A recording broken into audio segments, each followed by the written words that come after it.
fuck that was noise? Go, Dylan. Horizontal, please, Anthony. Jeez, this fuck no. Sorry, mate. He's not talking about the camera. What was I talking about then? Tyrus, help me out here. What was I talking about? Okay, don't worry. Who here is a fan of the James Bond movies?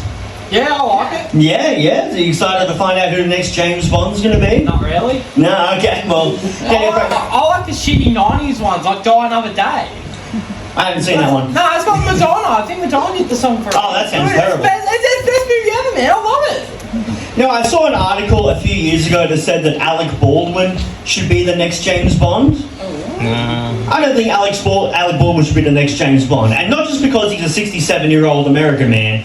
Just imagine that classic James Bond intro where, you know, you're looking through the barrel of a gun, James Bond's walking past and stops and shoots at the camera.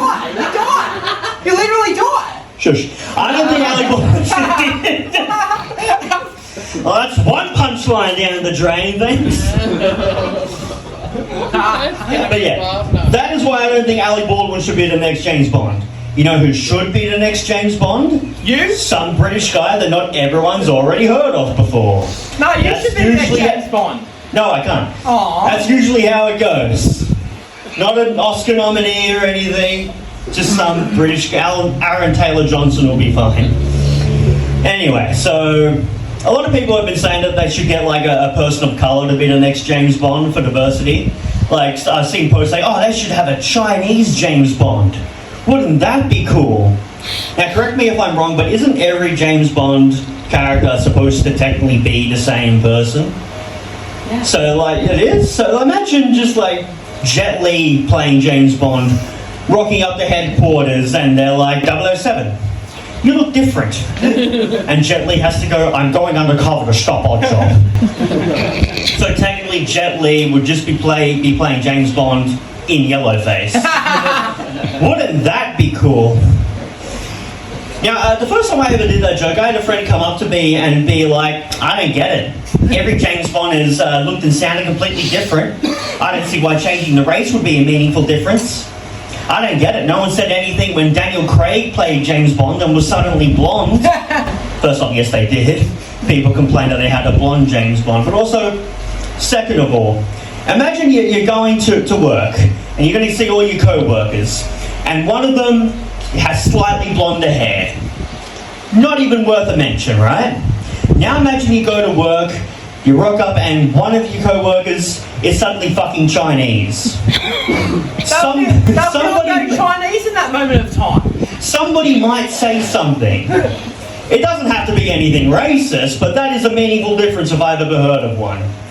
But no, she just believes that a slight hair colour change is the same as race, I guess. Now, do they do that in China? Is DEI a thing over there? Do they think, oh, I'm going to remake Crouching Tiger, Hidden Dragon, and you know who we should cast as Li Mubai? A white guy. Alec Baldwin would be great as the Chinese swordsman. Steven Seagal. I don't think they do that. I've heard that they hate white people over there. I've heard they really don't like white... based on one person's opinion, anyway.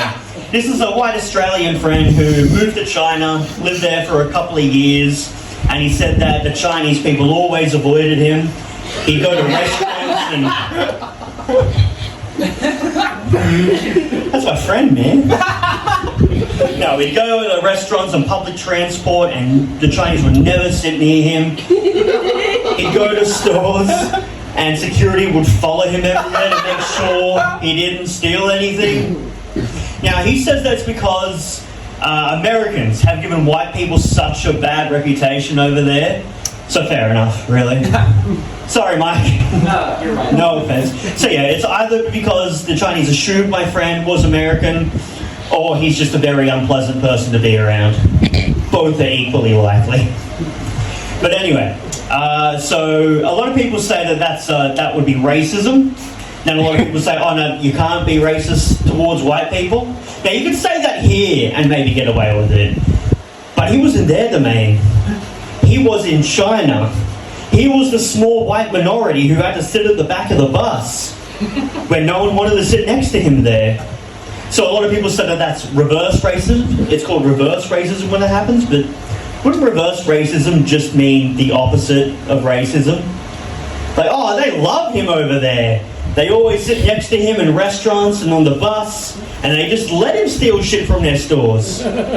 Reverse racism sounds awesome. I can get behind that. It's reverse racism, it's fine. It's the opposite of racism. So yeah, racism just seems like a very Western problem, doesn't it? Like, you listen to people from other countries and they're like, no, bro, we love racism. We hate them, they hate us, it's a good system. It's like a game to them, like whoever's daughter marries a Macedonian man first loses. That's my very, very small knowledge. That's what I picked up anyway. Who here's on dating apps? Anyone use dating apps? Nah. Yeah? Yeah, I used to be on Tinder and Bumble. And who can tell me what the main difference between Tinder and Bumble is? Go on, have a guess. Tinder's for just getting a root. That's correct, but that's a similarity. That's the same thing. What's the difference between them? The women message first on Bumble. That is what everyone says. Here's the difference. Bumble, if you don't get any matches on Bumble, Bumble tries to give you tips on how to, advertise itself better, how to have a better profile. Tinder, however, if you don't get many matches on Tinder, it has a page for that, and it has the number for Lifeline.